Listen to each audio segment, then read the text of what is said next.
masalah. Orang jadi sikut-sikutan, benci-bencian, bunuh-bunuhan, macam-macam tuh mulai dari pokoknya disebutin sama ulama apa dunia itu ashar min harut marut katanya. Dunia ini disebutkan bapak moyangnya apa biangnya sihir itu harut marut. Pertamanya sihir itu adalah sihir harut dan marut. Tapi ada yang lebih jago sihirnya dibandingkan harut marut. Apa itu? Dunia. Udah nggak peduli lagi, mau bunuh-bunuh dah, yang penting gua kaya. Nggak peduli lagi dah, orang miskin sekalipun tindas, yang penting gua jabatan tinggi. Tuh dunia. Betapa banyak orang tertipu sama dunia. Dulu abah ada bilang, almarhum abah bilang jarang sekali orang yang nggak tertipu sama dunia. Kesihir semua, yang muda, yang tua. Yang tua apalagi yang muda. Yang muda kan masih semangatnya ya mau laki mau perempuan. Mau yang berilmu apalagi yang enggak berilmu. Jangan ngomong yang berilmu doang, kadang-kadang ada yang memang sinis banget sama yang berilmu ya. Yang berilmu apalagi yang berilmu. Yang soleh apalagi yang tidak soleh. Yang suka ibadah apalagi yang tidak suka ibadah. Tuh ya.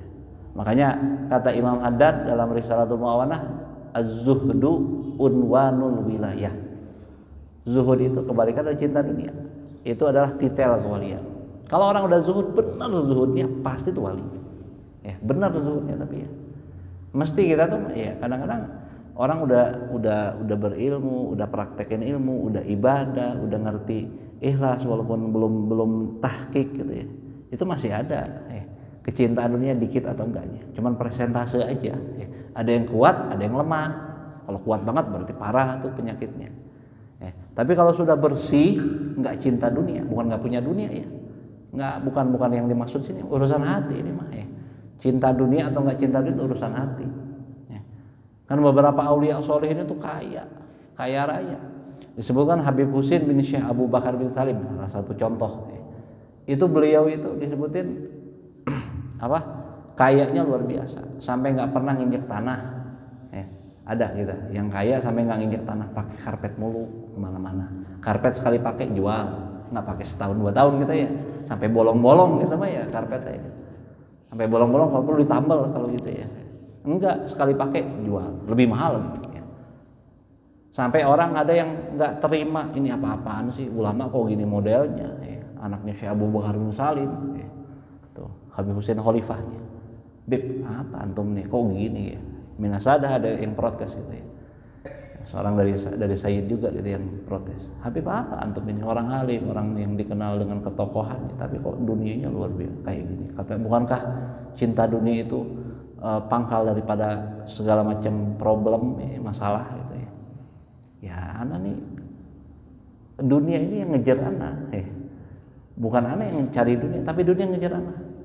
Kita kalau dengar gitu ya mungkin masa sih ada yang begitu kan protes apaan bisa aja itu klaim kamu sendiri ya nggak percaya ya sudah kalau kamu nggak percaya itu di belakang saya punya kebun korma Hadramut itu korma paling jelek dah jarang orang yang manusia yang makan buat makanan onta kalau korma bagus tuh dari Irak dari Madinah dari Tunisia bagus top gitu ya bawa ini orang seorang sayyidi dari Segaf dari Fama Segaf kalau nggak salah suruh bawa kormanya Habib Husin tadi kemana ke Irak gudangnya korma bagus Irak ya. Ini dibiasa ekspedisi dagang pengusaha suka bawa barang dari Irak bawa ke Yaman gitu dijual atau bawa barang Yaman dibawa ke sana ya. Suruh bawa hasil kebunnya Habib Husin korma Hadramut ya Allah jelek dah ya. Kering ya kecil-kecil gitu ya udah mau pembuktian aja penasaran gitu ya dibawalah di kapal lautnya di perahunya dibawa di perahunya udah berangkat pas di perjalanan ternyata tempat yang si Asegaf ini mau tuju kena wabah penyakit semua orang pada banyak sampai yang meninggal dibawakan sama gubernur daerah situ penguasa di setempat itu berbagai macam tabib dari berbagai penjuru dari di saat itu yang paling jago ilmu tabibnya ilmu kedokterannya itu dari India dari Cina, sama dari Afrika. Paling top tuh, memang terkenal disebutin di kitab-kitab juga. 3 ini memang jago pengobatan. Dibawa itu semua, tapi nggak ada yang bisa nyembuhin karena penyakit lepra, penyakit taun gitu ya. Nah, akhirnya nyampe sana sampai banyak yang meninggal, udah nggak ketemu lagi deh, udah tabib semuanya nyerah. Datang si Asegaf tadi ke negeri Irak tadi, pesisirnya, dapat kabar katanya ada wabah, banyak yang meninggal. Nah, akhirnya dia bilang, wah jangan-jangan ini yang dimaksud Habib Husin. Dipanggil satu orang yang sakit yang udah terkapar, dikasih makan korma tadi. Habib Husin pesannya jangan jual satu korma kurang dari 1 dirham. 1 korma 1 dirham. Ya kira-kira 150 ribuan lah. Mau nggak beli 1 korma, 1 butir 1 korma 150 ribu. Korma jelek lagi. Korma mahal aja kita nggak mau ya. Kata Habib Husin gitu. Wah, ini kan tertantang juga jadinya. Udah. Ternyata yang dikasih makan tadi yang sakit sembuh. Wah, orang tahu geger. Ada yang sembuh dari penyakit wabah ini. Kenapa? Karena makan korma dari orang Yaman katanya. Wah, ini berdatangan orang satu persatu. Sampai habis semua, dijual per butirnya 1 dirham. Bingung. Orang ya gimana, dibanding mati bayar 150 ribu, 1 juta kalau perlu ya. Dibanding mati bayar semua. Habis sekapal. Sampai pulang bingung nih, bener nih Habib Husin nih katanya. Habib Husin ini memang dikejar sama dunia, bukan tertaut hatinya sama dunia, tapi dunia yang ngejar.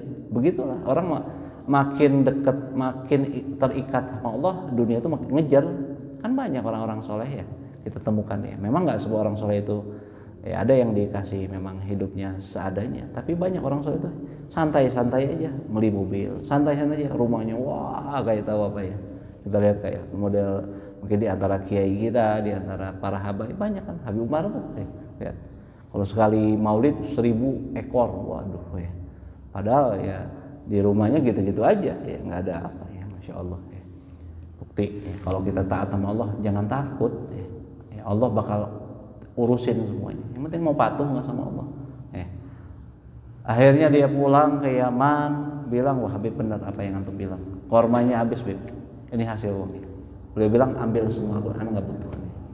Hasilnya banyak, nggak tahu mungkin berapa ratus ribu dirham, mungkin jutaan dirham, nggak diambil. Kalau kita kan wah, ya udah 50-50 dah. 50-50 kalau kita mungkin sayang berapa miliar bisa jadi. Lalu Habib Husin bilang, ketahuilah baik, kalau ini yang aku punya ini semua lahan segala macam properti yang beliau punya hilang dalam 1 detik, itu nggak bakal merubah keimananku pada Allah Subhanahu Wa Taala. Aku nggak bakal ya. Kalau kita kan ya hilang 100 ribu udah uring-uringan, oh iya kemana yuk? Kita bakal iya jeng iya. Hilang 100 ribu aja gitu udah kayak mau hilang agama aja tuh ya. Tuh. Orang yang disebut zuhud itu apa? Itu ukurannya. Hilang dunia nggak ada efek sama mereka, memang nggak ada nilainya dunia. Bagi mereka dunia itu seperti apa ya? Seperti barang remeh aja. Sebagaimana yang disebutin sama Nabi, dunia itu seperti sayap nyamuk. Ini nggak ada nilainya. Itu di mata orang soleh seperti itu. Kalau kita masih gimana? Hilang, ini buktinya aja lah. Hilang 200 ribu, hilang handphone, wah udah sebulan tuh nggak bisa tidur nyenyak. Bisa jadi ya. Hilang motor, hilang mobil, wah usaha bangkrut, udah bisa stres kali ya. Bukti dunia masih mempengaruhi hati kita, membekas banget, noreh banget di hati kita ya. Nah itu, ini penyakit, punya motivasi kuat berlebihan sama dunia ya, ini nggak baik, harus diobatin. Gimana obatinnya? Ya ingat-ingat akhirat, ingat mati ya, bahwa kita bakal ninggalin ini semuanya ya. Terus terakhir apa? Watulul amal ya. Dan panjang angan-angan, cita-citaku ya, cita-citaku katanya ya. Cita-citanya apa ya? Usianya 60, cita-citanya untuk 200 tahun. Ya salam ya. Tuh, banyak cita-cita, kebanyakan cita-cita akhirnya membuat dia lalai dari amal, lupa sholat, lupa puasa, lupa ngaji, lupa untuk ngurusin orang tua. Kenapa? Terlalu banyak harapan sama dunia. Yang disebut tulul amal, rumasa bakal panjang umur, padahal umurnya tak batas. Rasulullah suatu waktu pernah lagi kumpul sama sahabat, ngegaris di di tanah ya, di pasir, digaris sama Rasulullah kotak. Udah garis kotak, taruhlah ini yang digaris sama Rasulullah ya, kotak. Di tengahnya digaris sama Rasulullah, keluar. Ada satu garis keluar. Itu. Nah, kata Rasulullah, ketahuilah ya, ini adalah umur manusia. Umur ajal. Manusia ada di dalamnya, nggak bakal bisa keluar. Ada sakit di situ, ada macam-macam di situ ya, di dalamnya. Ini amalnya tuh sampai ke sini nih, per ya. Umurnya 60, perencanaannya, ya, proyeknya untuk mungkin 1000 tahun, jangan-jangan ya. Kelebihan ya. Ya kan kata Nabi itu ngedalil ya. Ngedalil nih, ada yang ngedalil pula, udah ini ngedalil. Bukan kata Rasulullah lagi ya, salam ngedalil ya. Apa? Carilah dunia seakan-akan kamu hidup akan hidup selamanya. Salah memahami itu ya. Carilah beribadahlah untuk urusan akhirat seakan-akan mati besok. Kalau lagi kerja urusan dunia seakan-akan bakal hidup 1000 tahun gitu ya, kurang lebih maknanya kurang lebih gitu ya. Apa memahaminya? Berarti kalau kerja udah terus saja tulul amal, bukan tulul amal maksudnya. Maksudnya kalau usia kita bakal panjang ya santai aja. Santuy aja yang dimaksud di situ ya. Gampang maksudnya di situ. Orang banyak memahaminya salah. Ngiranya ya kerjanya habis-habisan, nggak kenal lagi lelah, nggak kenal lagi tidur, nggak kenal lagi orang tua. Udah bodo amat, orang tuh bodo amat. Lagi kerja, bodo teuing. Ada target nih, target, proyek, cita-cita mau jadi direktur, ngelamarnya jadi direktur. Nah ini salah memahaminya. Padahal yang dimaksud di situ adalah ya karena apa yang dimaksud situ umur bakal panjang ya santai ya. Nggak harus buru-buru, artinya nggak harus buru, santai aja memang tanggapin dunia tuh mestinya seperti itu aja, jangan berlebihan. Nggak bakal robah gara-gara kita banyak mikir. Kerja mah kerja aja, tapi mikir banyak jangan, harap banyak jangan. Kerja memang diperintahin, bukan merintahkan ini maksudnya untuk apa ninggalin kerja, bukan. Jangan banyak mikir urusan dunia, kerja aja, usaha aja. Memang mencari rezeki yang halal memang kewajiban, gitu kan. Thalabul halal wajibun ala kulli muslimin, kata Nabi kan ya. Mencari rezeki yang halal itu adalah kewajiban setiap cari kerja, keluar niat patuh perintah Nabi, ibadah 8 jam tadi. Enggak, bukan ngelarang kerja, tapi jangan hati kita dikotorin sama motivasi dunia yang berlebihan. Tulul amal panjang, wah ntar bakal rumah tingkat 100, wah punya mobil setiap seri ada, jumlahnya berapa sekampung nih, wah lebih-lebihan tuh ya. Perencanaan duniawinya luar biasa, perencanaan ukhrawi nggak ada. Sekarang mah saya duha 2 rakaat, ntar tahun depan mau 4 rakaat. Perencanaan akhirnya kagak ada. Sekarang mah bisa sapinah, minggu depan, tahun depan pengen Ibnu Qasim pengen Fathul Qorib ngerti. Nggak ada perencanaan itunya. Akhirnya apa? Itu yang masalahnya. Efek sampingnya kalau kita punya proyek banyak dunia, proyek akhiratnya terbengkalai. Itu yang masalahnya. Bukan nggak boleh untuk kerja silakan, tapi jangan mengganggu.